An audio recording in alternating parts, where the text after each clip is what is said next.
नमस्कार दोस्तों, कैसे हैं आप सब लोग। मैं बिल्कुल ठीक हूँ। स्वागत है आपका एक बार फिर से मेरे यूट्यूब चैनल अमन एक्सप्लेन्स में।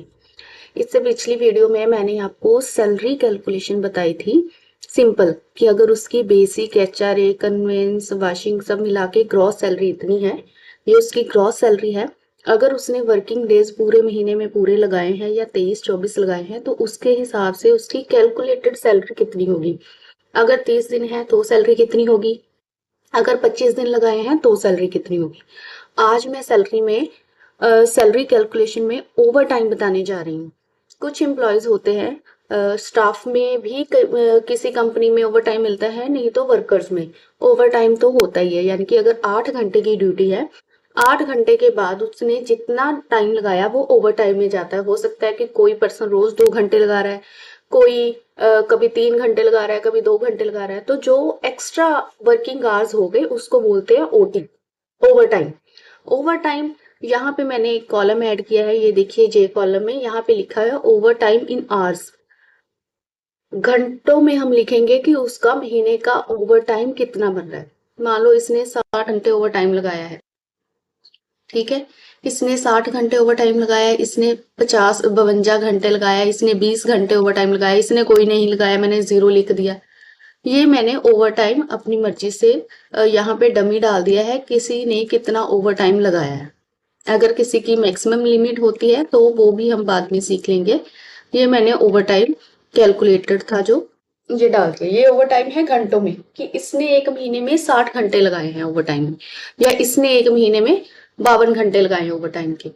ठीक है। ये जो कैलकुलेटेड सैलरी थी ये सिर्फ डेज की थी, इसमें ओवर टाइम नहीं है। अब हम इसमें ओवर टाइम भी कैलकुलेट करके डालेंगे। उसके लिए हमें क्या करना है, अगर हमें ओवर टाइम की सैलरी निकालनी है तो क्या करेंगे।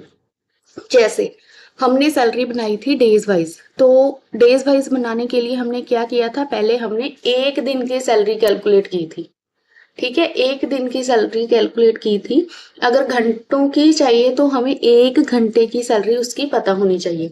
मैं डायरेक्ट यहाँ पे लगा सकती हूँ, पर यहाँ पे डायरेक्ट लगाने से आप कंफ्यूज ना हो जाओ, इसलिए मैं यहाँ पे एक कॉलम इंसर्ट कर लेती हूँ लेफ्ट साइड में, यानी कि कैलकुलेटेड सैलरी से पहले यहाँ पे मैं लिख देती हूँ 1 आवर, 1 आवर ओटी। 1 घंटे का ओटी कितना मिलता है उसे।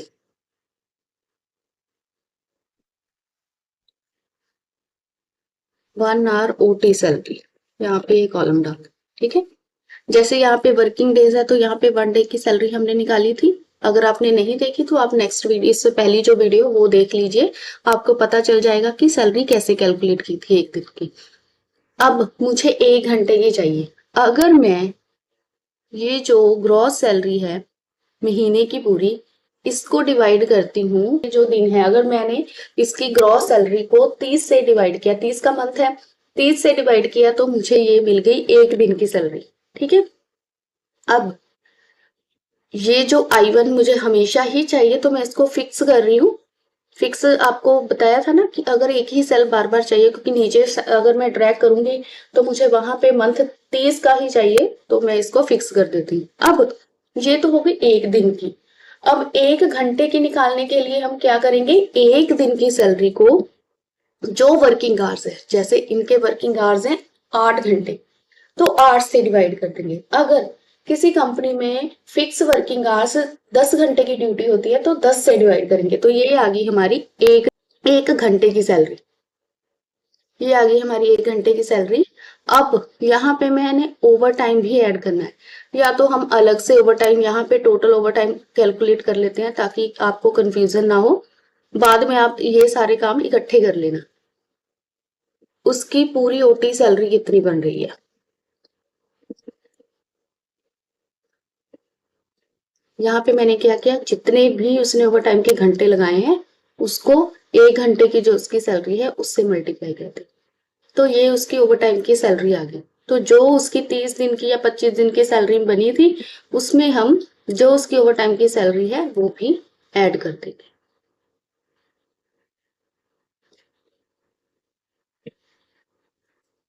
ये हमारी आ गई उसकी सैलरी ओटी के साथ। ठीक है। तो ये मैंने 2 कॉलम ऐड किए हैं, मैंने अलग अलग किए हैं ताकि आपको पता चले कि ओटी की सैलरी कैसे कैलकुलेट करते हैं। ठीक है। तो बाद में हम इस ये अलग से नहीं बनाएंगे कि 1 घंटे की सैलरी कितनी है या 1 दिन की कितनी है। 1 दिन की बनानी हो बना सकते हो, पर हम 1 दिन की कैलकुलेट नहीं करोगे। अगर आपको चाहिए कि मुझे सारा ही एक्सप्लेन ऐसे समरी बनानी है, सब कुछ अलग अलग जो भी आए उस सैलरी को देखे उसे पता चले, तो आप अलग अलग भी बना सकते हो, कोई दिक्कत नहीं है इसमें। ठीक है। तो ये है हमारी calculated gross salary with OT, OT के साथ। तो आज की वीडियो में इतना ही। अगली वीडियो में मैं आपको पीएफ डिडक्शन, ईएसआई डिडक्शन और कंडीशन के साथ काम करना बताऊंगी। किसको ओटी मिलना है, किसको नहीं मिलना है, या किसका पीएफ काटना है, किसका नहीं काटना है, तो ये हम अगली वीडियो में देखेंगे। आज के लिए इतना ही है। आप सैलरी कैलकुलेट करके देखना ओटी के साथ। अगर आपको मेरी ये वीडियो अच्छी लगे तो प्लीज मेरी वीडियो को लाइक करना, मेरे चैनल को सब्सक्राइब करना, शेयर करना वीडियो को। कोई दिक्कत हो, कोई परेशानी हो तो कमेंट करके बताना ताकि मैं अगली वीडियो में उसे क्लियर कर सकूं।